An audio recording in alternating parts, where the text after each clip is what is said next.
Sveiki gerieji Lietuvos žmonės, gyvenantys Lietuvoje ir kitose šalyse.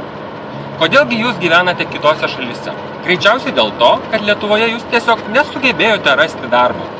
Greičiausiai jūs kitose šalyse irgi nesugebėjote rasti darbo, todėl gyvenate iš užsienio valstybių teikiamų pašalpų. Greičiausiai jūs esate užsiregistravęs taip vadinamoje darbo biržoje. Gerieji žmonės, kągi norėčiau jums papasakoti?